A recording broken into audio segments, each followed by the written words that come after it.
સુરતીઓ માવાની મીઠાઈ ખાતા પહેલા ચેતજો, આરોગ્ય વિભાગે લીધા સેમ્પલ। ખાણીપીણીના શોખીન સુરતી લાલાઓ તહેવારો પર માવાની મીઠાઈ ખાતા પહેલા ધ્યાન રાખજો। અખાદ્ય માવાની આશંકાએ આરોગ્ય વિભાગે કાર્યવાહી શરૂ કરી છે। સુરત મહાનગરપાલિકાની આરોગ્ય વિભાગની ટીમ દ્વારા શહેરના 8 ઝોનની અંદર મીઠાઈ વિક્રેતા અને માવા વિક્રેતાઓ ત્યાં જઈને સેમ્પલ લીધા। આરોગ્ય વિભાગ દ્વારા માત્ર માવાનું વેચાણ કરતા હોય તેવા સ્થળ ઉપર જઈ અને ડેરી તેમજ મીઠાઈની દુકાનો પણ માવાના સેમ્પલ લીધા। લેવામાં આવેલા સેમ્પલને પબ્લિક હેલ્થ લેબોરેટરીમાં મોકલવામાં આવ્યા। 14 દિવસ કરતાં વધુ ઝડપથી આ રિપોર્ટ આપવામાં આવશે। સેમ્પલમાં જો કોઈ ભેળસેળ દેખાશે તો વેપારી સામે કાર્યવાહી કરવામાં આવશે। નર્મદામાં 3 આદિવાસી નેતાને કરાયા નજરકેદ। દેડિયાપાડામાં યોજાયો શ્રદ્ધાંજલિ કાર્યક્રમ। નર્મદામાં 2 આદિવાસી યુવકના શ્રદ્ધાંજલિ કાર્યક્રમ પહેલા દાવા પ્રમાણે આપના ધારાસભ્ય ચૈતર વસાવા, કોંગ્રેસના ધારાસભ્ય આનંદ પટેલ અને પૂર્વ નેતા વિપક્ષ સુખામ રાઠવાની નજરકેદ કરી લેવાયા। આ ત્રણેય નેતાઓ કેવડિયામાં આયોજિત શ્રદ્ધાંજલિ કાર્યક્રમમાં જવાના હતા, જેની જાણ પોલીસને થતા ત્રણેયની નજરકેદ કરી લેવાયા। જોકે ચૈતર વસાવાએ કેવડિયામાં શ્રદ્ધાંજલિ કાર્યક્રમની અને રેલીને મંજૂરી ન મળતા ડેડિયાપાડામાં શ્રદ્ધાંજલિ કાર્યક્રમ યોજ્યો। પોલીસે કેવડિયામાં મંજૂરી ન આપતા ડેડિયાપાડામાં જ શ્રદ્ધાંજલિ કાર્યક્રમ યોજાયો। લીમડા ચોક પર મૃતકોના ફોટા મૂકીને આપી શ્રદ્ધાંજલિ। ત્યારે સાંસદ મનસુખ વસાવાએ ચૈતર વસાવા પર પ્રહાર કર્યા। મનસુખ વસાવાએ કહ્યું કે ચૈતર વસાવા મૃતકના નામે રાજકારણ કરી રહ્યા છે, હીરો થવા માંગે છે, પણ હવે નહીં ચાલે। વડોદરાના સયાજીગંજ વિધાનસભા બેઠકના ધારાસભ્ય કેયુર રોકડિયાએ જાહેરમાં અધિકારીનો ઉધડો લઈ લીધો। બિલ્ડિંગ પ્રોજેક્ટના અધિકારી અનુપ પ્રજાપતિને જાહેરમાં સવાલ કર્યા। તેમણે કહ્યું કે નવી બિલ્ડિંગમાં રેઇન વોટર હાર્વેસ્ટિંગ સિસ્ટમ છે કે નહીં। અધિકારીએ ઇનકાર કરતા ધારાસભ્યએ જાહેરમાં નિયમ સમજાવી અધિકારીનો ઉધડો લઈ લીધો। આ ઉપરાંત બિલ્ડિંગમાં પાર્કિંગ અલગથી આપવા પણ ભાર મૂક્યો। જીડીસીઆરના નિયમ પ્રમાણે રેઇન વોટર હાર્વેસ્ટિંગ સિસ્ટમ હોવી જોઈએ તો કેમ નથી નાખી તેવો સવાલ તેમણે કર્યો। 2 કરોડના ખર્ચે વોર્ડ 1ની નવી ઓફિસ બની છે।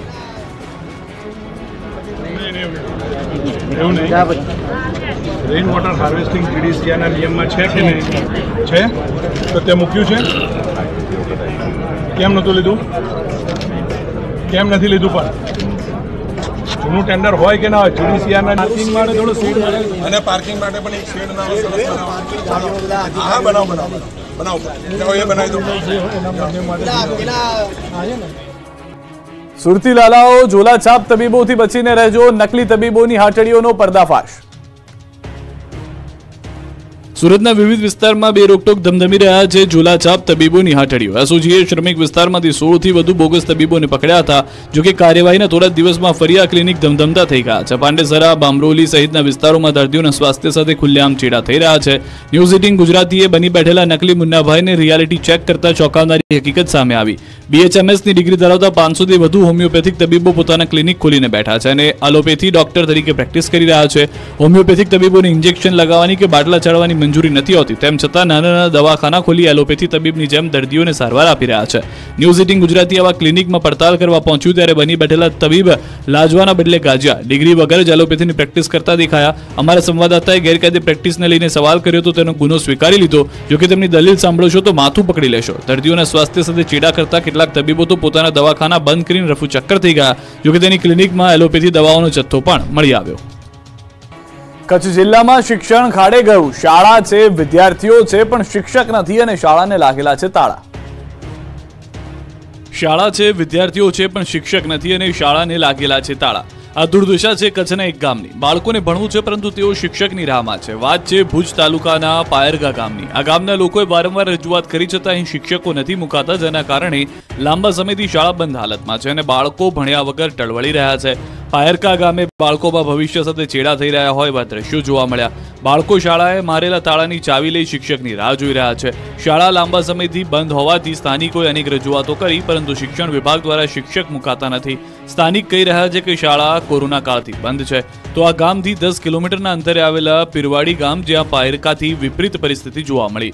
અહીં ઓન રેકોર્ડ માત્ર 6 વિદ્યાર્થીઓ છે અને 2 શિક્ષકો નિયમિત શાળાએ ભણાવે છે, જેથી સમજી શકાય કે પાયરકા ગામે 16 થી 18 બાળકો છે અને એક પણ શિક્ષક નથી આવતા, જેથી શાળા બંધ છે અને પીરવાડીમાં 6 વિદ્યાર્થીઓને 2 શિક્ષકો દ્વારા ભણાવાય છે।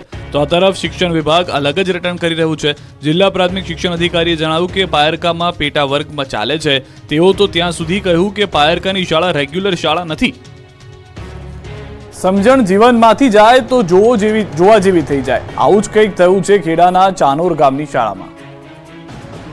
સમયનો સદુપયોગ કરવાનું જ્ઞાન પીરસતા ગુરુઓ ચૂકી ગયા સમયનું ભાન કરાવતા શિક્ષકો ભૂલી ગયા ભાન. શાળાએ શિક્ષકો સમયસર પહોંચ્યા જ નહીં, જેથી ખેડાના ચાનોર ગામના વિદ્યાર્થીઓને શાળાની બહાર ગુરુજીની રાહ જોવી પડી. શાળા ખુલે તે માટે રાહ જોવી પડી. શાળાનો સમય સવારનો હતો. શાળા ખુલવાનો સમય એટલે કે સવારના 7:15 થઈ ગયા હોવા છતાં એક પણ શિક્ષક મહાશય દેખાયા નહીં.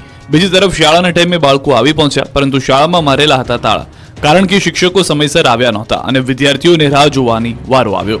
આમ તો શિક્ષકોનો આવવાનો સમય સવારે 7:15 છે, છતાં પણ બાળકો 7:30 સુધી આવતા હોય છે. પરંતુ 7:45 થયા તેમ છતાં સરકારી પૈસે તાગડધન ન કરતા સરકારી જમાઈઓ ન તો આચાર્ય ફરક્યા કે ન કોઈ શિક્ષક.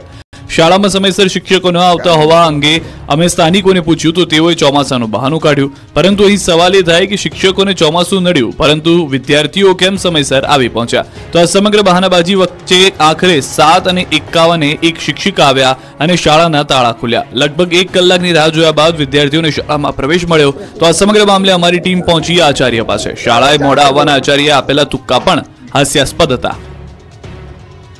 પાવાગઢના વિદ્યાર્થીઓ ગંદકીના કારણે નથી જઈ શકતા સ્કૂલે. બાળકોને ભણવું છે તો ક્યાંક શિક્ષકો નથી, ક્યાંક શાળા નથી, ક્યાંક શાળા અને શિક્ષકો બંને છે તો ભૂલકાઓ નથી. પરંતુ પાવાગઢમાં શાળા છે, શિક્ષકો પણ છે, ભણવા જવા માટે બાળકો ઉત્સાહિત પણ છે, પણ શાળાએ જવા માટેનો માર્ગ જ બિસ્માર છે. ગુજરાત રાજ્યની સૌથી ઊંચાઈ ઉપર આવેલી પાવાગઢ છાસિયા તળાવ પ્રાથમિક શાળામાં વિદ્યાર્થીઓને કાદવ કિચડવાળા રસ્તાને લઈ ભારે અગવડતા ભોગવવી પડે છે. પાવાગઢ ડુંગર ઉપર વસવાટ કરતા પરિવારના અંદાજિત 45 વિદ્યાર્થીઓ અહીં ધોરણ 1 થી 5માં અભ્યાસ કરી રહ્યા છે. અહીં આવેલા કાચા માર્ગ ઉપર હાલ ચાલતી કામગીરીને લઈને ટ્રેક્ટરની અવરજવર અને નજીકમાં નાખવામાં આવતા કચરાને લઈ હાલત બદતર બની ગઈ છે, જેથી વિદ્યાર્થીઓ શાળામાં આવવાનું પણ ટાળી રહ્યા છે. કેટલાક વિદ્યાર્થીઓ અવાવરું અને પથ્થર ઠેકી જોખમી રીતે શાળામાં અભ્યાસ કરવા માટે મજબૂર બન્યા છે. ત્યારે અહીં કાચા રસ્તામાં પુરાણ કરવામાં આવે તેવી માંગ ઉઠી છે. માર્ગ ન હોવાને કારણે વિદ્યાર્થીઓનું ભણતર બગડી રહ્યું છે. ઔદ્યોગિક નગરી વાપીના રોડની અધોગતિ જુઓ. ઔદ્યોગિક નગરી વાપીમાં પણ ચોમાસામાં રસ્તાઓનું ધોવાણ થયું છે. વાપી શહેરના મુખ્ય માર્ગ તો વરસાદમાં ધોવાઈ ગયા છે. સૌથી મોટા ઇન્ડસ્ટ્રીયલ એસ્ટેટમાં પણ અનેક જગ્યાએ રસ્તાઓની હાલત અત્યંત ખરાબ છે. જીઆઈડીસીના ડુંગરા ગાર્મેન્ટ ઝોનમાં રસ્તા ઉપર મસમોટા ખાડા પડી ગયા હોવાથી ઉદ્યોગપતિઓને અહીં આવતી કંપનીઓમાં આવતા ભારે વાહનોને પણ મોટી મુશ્કેલીનો સામનો કરવો પડે છે. અનેક વખત અકસ્માતો પણ સર્જાય છે. ડુંગરા ગાર્મેન્ટ ઝોનમાં નાની મોટી 100થી વધુ કંપની આવેલી છે. અહીંની કંપનીઓમાં માલ સામાનની હેરફેર કરતા નાના મોટા વાહનોની સતત અવરજવર રહે છે. ચોમાસા પહેલાથી જ આ વિસ્તારમાં રસ્તાઓની હાલત ખરાબ હતી, પરંતુ ચોમાસા દરમિયાન અહીં રસ્તાઓનું મોટા પાયે ધોવાણ થયું. આથી કંપનીઓમાં આવતા મોટા વાહનોને ભારે નુકસાન થઈ રહ્યું છે અને અહીં અવરજવર કરતા 7000થી વધુ કામદારો પણ અવારનવાર અકસ્માતનો ભોગ બનતા આ રસ્તો જોખમી સાબિત થઈ રહ્યો છે. અહીંના ઉદ્યોગપતિઓ દ્વારા રસ્તાની ખરાબ હાલત અંગે તંત્ર સમક્ષ રજૂઆત કરી રસ્તા રિપેર કરવા માટે રજૂઆત કરી છે. તેમ છતાં તંત્ર દ્વારા કોઈ નક્કર કાર્યવાહી કરવામાં નથી આવી, જેથી 100થી વધુ કંપનીના લોકો મુશ્કેલીમાં મુકાયા છે. અમદાવાદનો હાટકેશ્વર બ્રિજ પડું અન્ય બ્રિજો પણ બીમાર. અમદાવાદના રસ્તાઓ જે નહીં પરંતુ બ્રિજ પણ ખખડધજ બની ગયા છે. અમદાવાદના કેટલાક બિસ્માર બ્રિજની પોલ ખુલી, ક્યાંક ગાબડા પડ્યા છે તો ક્યાંક બ્રિજના સળિયા દેખાઈ ગયા. કેટલાક બ્રિજ પરથી તો વાહન ચાલકો નીકળતા પણ ડરે છે.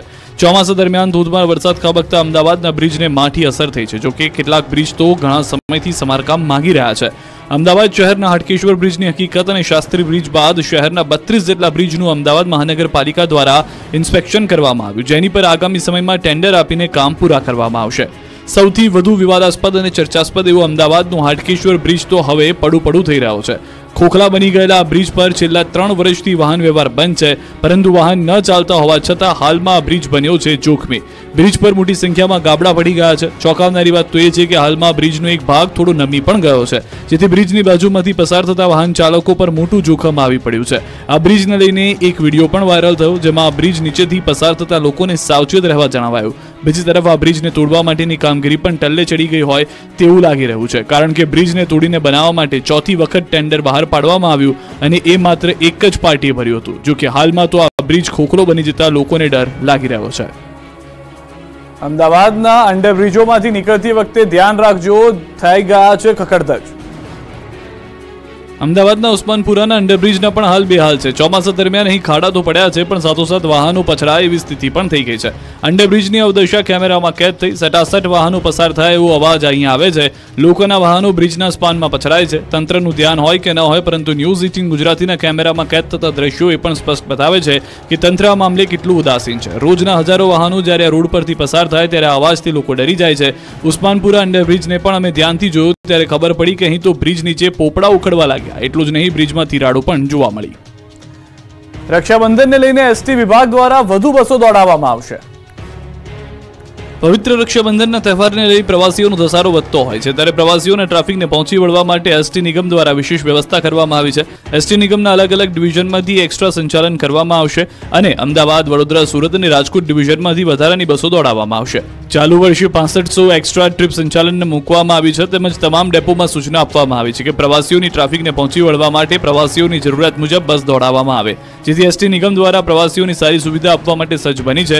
ચાલુ વર્ષે નિગમ દ્વારા 17 ઓગસ્ટથી 20 ઓગસ્ટ સુધી રક્ષાબંધનના તહેવારો દરમિયાન એસટી નિગમ દ્વારા અંદાજિત 6500 જેટલી એક્સ્ટ્રા ટ્રીપોનું સંચાલન કરવાના છે. અમદાવાદ, વડોદરા, સુરત, મહેસાણા, રાજકોટ, જામનગર સહિતના ડિવિઝનમાંથી ટ્રાફિક પ્રમાણે એક્સ્ટ્રા ટ્રીપનું સંચાલન કરવામાં આવશે. રાજ્યમાં ઓક્ટોબર સુધીમાં વંદે ભારત ટ્રેન બાદ હવે વંદે મેટ્રો પણ દોડશે. રાજ્યની સૌપ્રથમ વંદે મેટ્રો સાબરમતી આવી. વંદે ભારત એક્સપ્રેસની જેમ રેલવે 200 થી 300 કિલોમીટરના અંતરમાં આવતા બે શહેર વચ્ચે વંદે મેટ્રો ટ્રેન શરૂ કરશે. પહેલી વંદે મેટ્રો ટ્રેન અમદાવાદના સાબરમતી રેલવે સ્ટેશન આવી ગઈ છે. ટ્રેનની મહત્તમ સ્પીડ કલાકના 100 થી 130 કિલોમીટરની રહેશે. હાલ લગભગ અલગ અલગ શહેરો વચ્ચે વંદે મેટ્રો દોડાવવાની ટ્રાયલ ચાલી રહ્યો છે. રાજ્યની પહેલી વંદે મેટ્રો ટ્રેનનો ટ્રાયલ રન અમદાવાદ ભુજ વચ્ચે કરવામાં આવશે. ટ્રાયલ સફળ થયા પછી ઓક્ટોબર સુધીમાં આ રૂટ પર ટ્રેન દોડતી થઈ જાય તેવી શક્યતા છે. જોકે ટ્રેનનું ભાડું કેટલું રહેશે તે અંગે હજુ સુધી કોઈ નિર્ણય લેવામાં આવ્યો નથી. સાબરમતી રેલવે સ્ટેશને આવી ગયેલી વંદે મેટ્રોની પ્રાથમિક ચકાસણી કર્યા બાદ ટ્રાયલ હાથ ધરાશે. 12 કોચની વંદે મેટ્રો ટ્રેનના દરેક કોચમાં સીસીટીવી કેમેરા ગોઠવવામાં આવ્યા છે. પેસેન્જરો માટે આરામદાયક સોફા જેવી બેઠક વ્યવસ્થા છે. આ ટ્રેનમાં મુસાફરી માટે રિઝર્વેશન કરાવવાની જરૂર નહીં પડે. ટ્રેન ફૂલ થઈ જાય તો પેસેન્જરને ઊભા રહેવા માટે પણ વ્યવસ્થા છે. કોચમાં આધુનિક સુવિધા, સેન્ટ્રલી એસી, ટ્રેનમાં ઓટોમેટિક ગેટ અને મોબાઈલ ચાર્જિંગ સોકેટ તેમજ એલઈડી ડિસ્પ્લે જેવી આધુનિક સુવિધાઓ હશે. વંદે મેટ્રો અનરિઝર્વડ એસી ટ્રેન તરીકે દોડાવવામાં આવશે. ટ્રેનમાં વોશ બેસિનથી માંડી આધુનિક ટોયલેટ સુધીની સુવિધા પૂરી પાડવામાં આવી છે. વંદે મેટ્રો ટ્રેનમાં દિવ્યાંગ અને મહિલા કોચની અલગથી સુવિધા આપવામાં આવી છે. હર ઘર તિરંગા અભિયાન સુરતના વેપારીઓને ફળ્યું 40 કરોડનો વેપાર મળ્યો. 15 ઓગસ્ટ સુધી હર ઘર તિરંગા અભિયાન ચાલી રહ્યું છે. સુરતમાં પણ ઐતિહાસિક તિરંગા યાત્રા નીકળી છે. ત્યારે આ તિરંગા યાત્રા કોઈને ફળે ન ફળે પરંતુ સુરતના વેપારીઓને જરૂરથી ફળી ગઈ છે. સુરતના કાપડના વેપારીઓ માલામાલ થઈ ગયા છે. હર ઘર તિરંગા અભિયાનને લઈને સુરત કાપડ માર્કેટને કરોડો રૂપિયાનો ઓર્ડર મળ્યો. સુરતના કાપડ માર્કેટના વેપારીઓને 40 કરોડનો વેપાર મળ્યો. દેશભરમાં યોજવામાં આવી રહેલી તિરંગા યાત્રાને કારણે કાપડ માર્કેટમાં આ વખતે 50% વધુ વેપાર થયો. દર વર્ષે 20 કરોડનો વેપાર થાય છે, ત્યારે આ વખતે 40 કરોડનો ધંધો થયો. સ્વતંત્ર પર્વની ઉજવણી માટે સ્થાનિકની સાથે બહારના રાજ્યોમાંથી તિરંગાની સારી ડિમાન્ડ નીકળી પડી. તિરંગાનું ઉત્પાદન કરનાર વેપારીઓ કરોડપતિ થઈ ગયા. સુરતમાં આ વખતે તિરંગાના માત્ર 20 થી 25 લાખ પીસ બનાવાયા. અભિયાનની વહેલી શરૂઆત થઈ હોત તો 3 કરોડ તિરંગા ઝંડા બનાવવાનો ઓર્ડર મળ્યો હતો. સુરતથી મહત્વના સમાચાર. હજીરા વિસ્તારમાં એસઓજી પોલીસને ફરી એક વખત ચરસનો મોટો જથ્થો મળી આવ્યો છે. ફરી એક વખત 2.5 થી 3 કિલો જેટલો અફઘાની ચરસનો જથ્થો દરિયા કિનારેથી મળી આવ્યો છે. વલસાડ ખાતેથી પણ મળી આવ્યો હતો. અંદાજિત 1 કરોડનો મુદ્દામાલ કે જેને જપ્ત કરી લેવામાં આવ્યો છે. હાલમાં પણ જાણકારી મળી રહી છે કે ફરી એક વખત દરિયા કિનારે આ વખતે દક્ષિણ ગુજરાતના દરિયા કિનારાઓ જાણે ટાર્ગેટ પર હોય તેવું લાગી રહ્યું છે, કારણ કે અહીંયાથી 2.5 થી 3 કિલો જેટલો અફઘાની ચરસનો જથ્થો મળી આવ્યો હોવાની જાણકારી મળી રહી છે. વલસાડ ખાતેથી પણ મળી આવ્યો છે અંદાજિત 1 કરોડનો મુદ્દામાલ.